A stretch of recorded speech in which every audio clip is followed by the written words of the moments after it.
Bismillahirrahmanirrahim. Assalamualaikum warahmatullahi wabarakatuh. Selamat pagi anak-anak. Bertemu kembali pada pembelajaran jarak jauh online kelas 4. Bagaimana kabar kalian semua? Sehat? Alhamdulillah. Semoga kita semua selalu sehat dan semangat dalam belajar serta semangat dalam beribadah. Anak-anak, pada hari ini kita akan belajar tema 1, subtema 3, pembelajaran 1. Kita belajar gagasan pokok dan gagasan pendukung dalam teks lisan. Kemudian kita belajar makanan tradisional sebagai identitas bangsa Indonesia. Kita juga belajar pemantulan dan penyerapan bunyi. Diharapkan setelah pembelajaran ini, kalian mampu mengidentifikasi gagasan pokok dan gagasan pendukung setiap paragraf dari teks tulis dengan mandiri. Kalian juga diharapkan mampu menjelaskan pengalaman sikap menghargai makanan tradisional sebagai identitas bangsa Indonesia dengan sistematis. Kalian juga diharapkan mampu mengidentifikasi sifat-sifat bunyi memantul dan menyerap dengan lengkap. Bagaimana anak-anak? Siap? Semangat ya? Baik, untuk yang pertama kita belajar gagasan pokok dan gagasan pendukung dalam teks lisan. Dengarkan baik-baik ya anak-anak. Apa itu teks lisan? Teks lisan adalah teks yang dibacakan. Sama dengan teks pada umumnya, teks lisan juga memiliki gagasan pokok dan gagasan pendukung. Gagasan pokok dan gagasan pendukung dalam teks lisan ditemukan dengan cara menyimak. Apa sih menyimak? Menyimak artinya mendengarkan dengan seksama hal yang dibacakan atau dibicarakan. Ayo perhatikan contoh berikut. Ya, ini ada sebuah paragraf. Bu Guru bacakan ya. Salah satu bentuk keragaman di Indonesia yang mampu menarik wisatawan adalah makanan, terutama makanan tradisional. Wisatawan yang datang ke Indonesia akan dimanjakan dengan makanan tradisional. Makanan tradisional Indonesia tersaji dengan beragam jenis, rasa, hingga bentuk penyajian. Ada berbagai jenis makanan tradisional, mulai dari makanan utama seperti babeda hingga kudapan seperti getuk.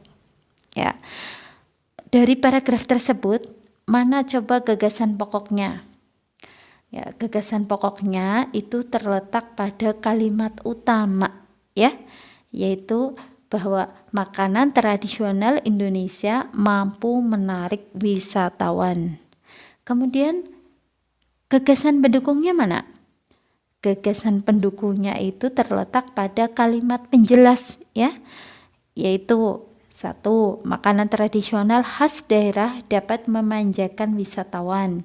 Kemudian, makanan tradisional memiliki beragam jenis, rasa, dan penyajian.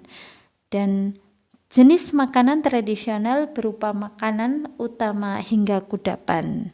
Nah, itu gagasan pendukungnya ya anak-anak.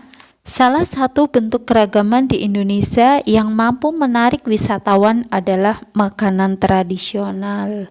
Ya, bahwa makanan tradisional itu dapat sebagai identitas bangsa Indonesia. Indonesia kaya akan beragam budaya.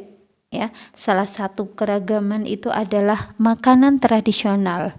Contohnya nasi timbel dari Cirebon dan keripik balado dari Padang. Nah, silahkan bisa anak-anak lihat itu ya, berbagai makanan tradisional di Indonesia. Nah, itu ada nasi timbel ya dari Jawa Barat. Nasi timbel itu nasi yang dibungkus dengan daun pisang. Nah, beras yang digunakan juga beras khusus ya. Berasnya itu beras Bagoto, yaitu beras merah campuran. Nasi timbel ini terdiri dari nasi, ikan goreng, tempe, sambal terasi, dan lalapan. Kemudian ini makanan tradisional berikutnya nasi jinggo ya. Dari mana nasi jinggo ya anak-anak? Nasi jinggo itu dari Bali. Nasi ini nasi pulen yang dibungkus daun pisang dengan porsi kecil ya. Kemudian dilengkapi dengan mie goreng dan suiran ayam pedas. Nah, itu nasi jinggo anak-anak. Kemudian ada babeda. Babeda dari mana babeda? Babeda itu dari Papua. Babeda itu terbuat dari bubur sagu ya. Babeda ini memiliki rasa tawar ya. Disajikan dengan ikan tongkol atau mubarak kuah kuning. Kemudian ada bubur Manado. Bubur Manado itu berasal dari Sulawesi Utara ya. Bubur ini berwarna putih yang berisi campuran jagung manis, labu, kangkung, bayam, dan kaldu ayam. Bubur ini juga dapat disajikan dengan suiran ikan cakalang goreng ya. Nah, itu berbagai makanan tradisional bangsa Indonesia ya. Apakah anak-anak sudah pernah makan makanan-makanan itu? Ya, sudah pernah ya? Ya, insya Allah sudah banyak yang pernah ya. Baik anak-anak, bagaimana kalian paham? Untuk yang selanjutnya kita belajar pemantulan dan penyerapan bunyi. Bahwa bunyi dapat dipantulkan jika mengenai benda keras. Contoh benda-benda yang dapat memantulkan bunyi adalah kaca, dinding, dan logam. Nah, dinding yang terbuat dari susunan batu, bata, dan semen dapat memantulkan bunyi. Nah, itu anak-anak. Nah, selain dapat dipantulkan, bunyi juga dapat diserap. Bunyi dapat diserap jika mengenai benda lunak. Contoh benda-benda yang dapat menyerap bunyi adalah karpet, karet, busa, dan kertas. Nah, ini anak-anak, karpet yang melapisi lantai dan dinding ruang pertemuan dapat menyerap bunyi. Nah, itu pemantulan dan penyerapan bunyi. Bagaimana anak-anak? Kalian paham? Alhamdulillah.